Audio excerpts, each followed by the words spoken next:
Hey everyone, I'm Seth, and this is Butterflies, Rankings, and Reviews. And tonight I'm going to be giving my top 10 list of the classic Universal monster movies.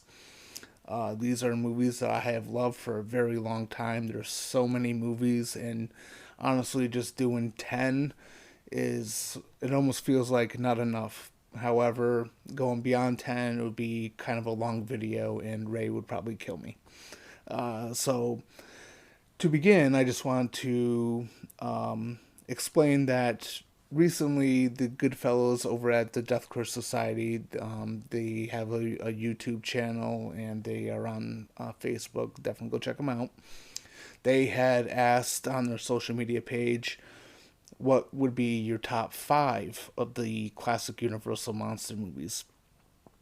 And I responded on a whim, kind of in the moment. I had limited time to respond. I didn't really think about it too much. All the movies that I put down, I definitely love, but the order has changed a little bit since then. And definitely check them out because they give a lot of great answers. There's so many movies to choose from, and it kind of makes it unique where everyone is going to respond differently with what they love and what they don't love. But I wanted to do a top 10 list as I'm revisiting the movies now, as I've been kind of thinking a little bit deeper about them because now it's October. So naturally, I'm really, really into these movies. I watch these periodically throughout the year, of course, because I am a huge fan of these old films. But there's something about October that especially reminds me of these movies, and that goes kind of back to childhood. So, with that, I'm gonna start with number 10, which is a total cop out answer because it's a tie. So, here I put The Mummy from 1932 and Frankenstein from 1931.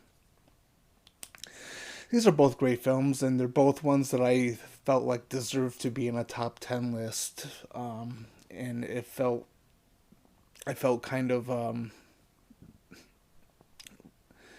don't know. It was. I feel like it would be unfair to not include one of these. Now, I have not always loved The Mummy. I always found it to be slow. Um, but as I get older, the more I watch it, the more I start to really appreciate it. I think Boris Karloff is fantastic in that movie. And I also love Frankenstein from 1931. Again, Karloff was great in the movie, Colin Clive was great in the movie, and it is beautifully shot. The sets are great, the camera angles are awesome. It's just a really good movie. But these are two that are franchises where I think that some of the sequels are actually better than the original. So that's why they're kind of towards the bottom of my list. But they're both great movies, and even coming at number 10 is still a really great spot. Um, but I like some of the sequels a little bit better. So this is why they are both at number 10. It's the only tie on this list. Coming at number 9 is The Son of Dracula from 1943, which is a great sequel. It has Lon Chaney Jr. as Count Alucard, which is Dracula spelled backwards. And it is definitely like story wise and character wise, it's definitely a much more tragic tale, and it kind of ends on a kind of a powerful note. So it's a really good sequel. I like it. I like it a little bit more than Dracula's Daughter, which I do think is a good sequel, and it's definitely a groundbreaking movie for what they do in it. But I like Son of Dracula just a little bit more. I think it's a little bit more of a powerful story. So that's why it's at number 9. Coming at number 8 is The Mummy's Hand from 1940. I love The Mummy's Hand. I think it's definitely superior to the original, and you could definitely see all the groundwork from this movie that they used for the 1999 The Mummy movie with Brendan Fraser from director Stephen Sommers. It's a fun movie, fun characters, and I actually like Karis a little bit better than Imhotep. So that's why it's at number 8. Coming in at number 7 is The Creature from the Black Lagoon. Now, I have, not too long ago, I did a ranking of all 3 Creature from the Black Lagoon movies where I kind of did a little bit of a deeper review than I'm giving here. However, at the time that I got to the first movie, which is obviously the number 1 on that list, I realized how long the video was, and I kind of rushed myself, so I didn't do too long of a video. So it's a great movie. I love the design of the creature. I like the story. I like the characters. It's just a really fun movie, and definitely one that I watch quite a bit. Coming in at number 6 is The Bride of Frankenstein. Now, my number 6 and my number 5 can change spots at any time. I love The Bride of Frankenstein. It is definitely one of the best sequels. It's the second half of one story, basically. If I watch Frankenstein, I have to watch Bride of Frankenstein right after because they are 2 halves of one story. And it is definitely better than Frankenstein. There are a few things that kind of annoy me in it, mostly that one woman, she's also in The Invisible Man. She's very loud and very obnoxious, and she's kind of a little over top. She's kind of used for comic relief, but it's a little too much for me. And I don't really care so much for the beginning where it has Elsa Lanchester as Mary Shelley because, well, that's a really cool concept, a cool way to start this sequel. Is to have the real author say, no, my story's not done, this is what would happen. It was really cool, but it doesn't really pay off at the end because they don't go back to that. It doesn't. If the movie bookended with that, I think it would make much more sense than it actually does. That said, it's a great movie. Dr. Pretorius is a great villain. Karloff is great, and it's definitely deeper than the first one. It's kind of is good to kind of give a little bit more to the monster himself, and especially with his friendship with the old blind man in the cabin.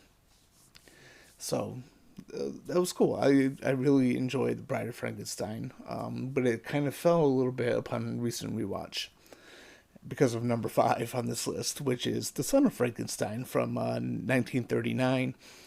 Now, obviously, kind of across the board, most people think that The Bride of Frankenstein is the best of the old Frankenstein movies, and I couldn't agree more. But at the same time, The Son of Frankenstein is a really great movie, and it has really great performances. Basil Rathbone, Lionel Atwell, and especially Bela Lugosi as Igor. He is great. He's the scene stealer of the movie, and the movie itself it's longer than the first 2 movies, and it feels more complete. It feels like it's a complete story, beginning, middle, and end. Whereas, while you can kind of see that with Frankenstein and Bride of Frankenstein separately, they serve better as 2 halves of one story, whereas this is just the one story. And this is the last time Karloff plays the monster. I love this movie. I think it's great. It keeps getting better and better for me upon rewatch. So that's why it kind of just edges out Bride of Frankenstein. And honestly, it's not by much. I think both are great, and they're probably a little bit more even than I can admit to on a top 10 list. But that's where I put it for now. So coming in at number 4 is The Invisible Man from 1933, and this movie is awesome. I absolutely love this movie. Claude Rains is fantastic. He gives this fantastic performance as a scientist who is kind of out of his mind. He can't come back from being invisible. He's constantly being disrupted, and he's got quite the temper. And it's just a great movie. It's a fun movie, and I mean, the Invisible Man, this original Invisible Man, he has a pretty high body count. It's just, yeah, it's great stuff. So that's at number 4. Coming at number 3 is Dracula from 1931, which I'll admit I have a little bit of a bias for. When I was a teenager, I was obsessed with this movie, and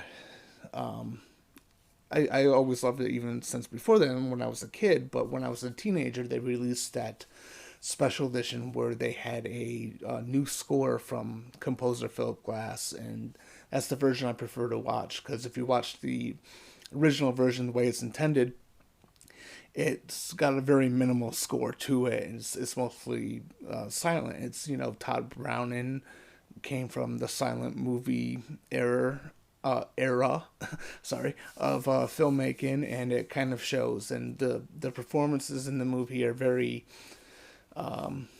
exaggerated to a certain extent. It's very the way the movie shot and the performances. It feels very play like.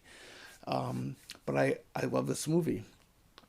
But I have to say, the version I watched is the version with the Philip Glass score because I think it's a great score, and it totally enhances the movie.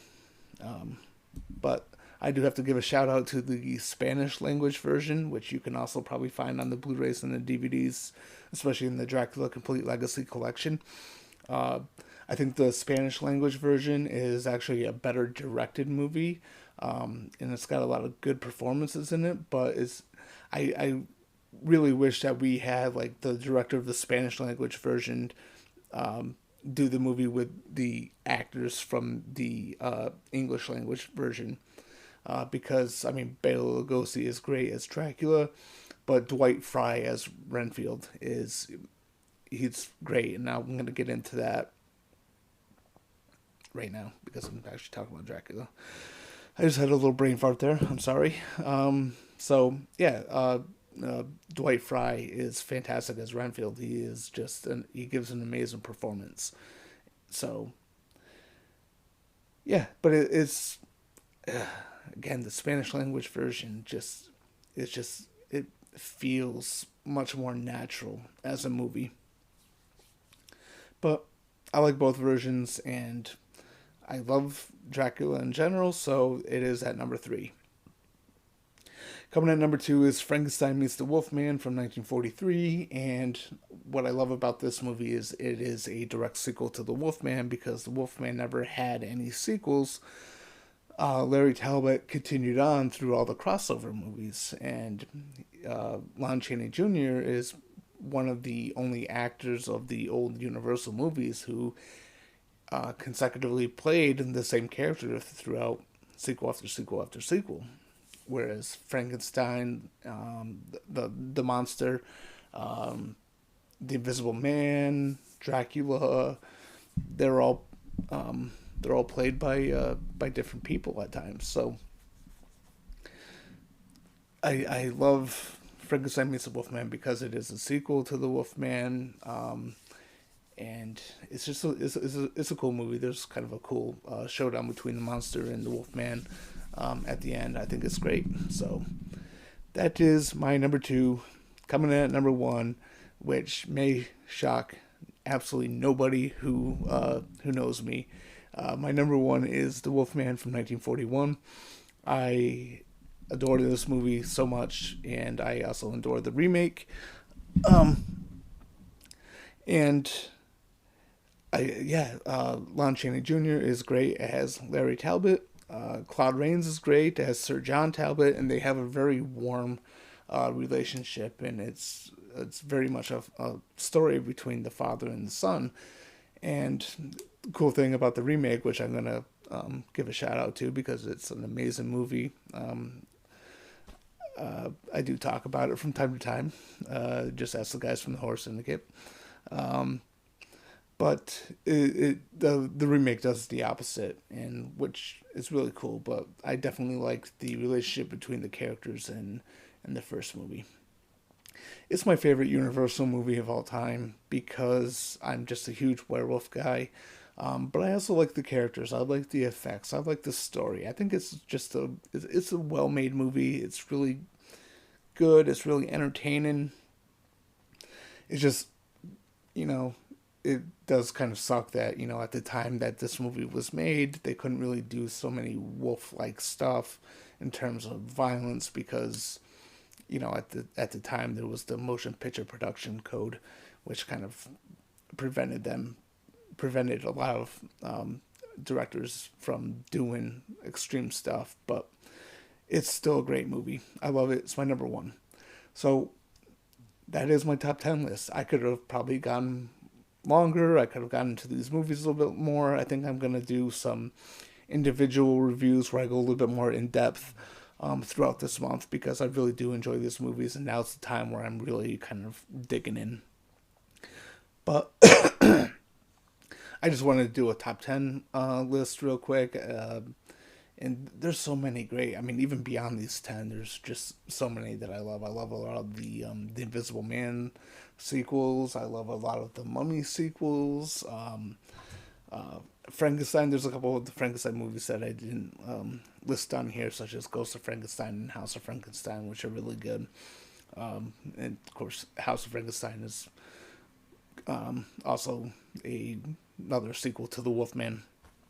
But yeah, these are just, I love these movies. They're just so good to me. I can understand why today, today's generation may not like them, but I don't know, they're movies I kind of grew up on, and I get enjoyment out of them. I watch these quite a bit.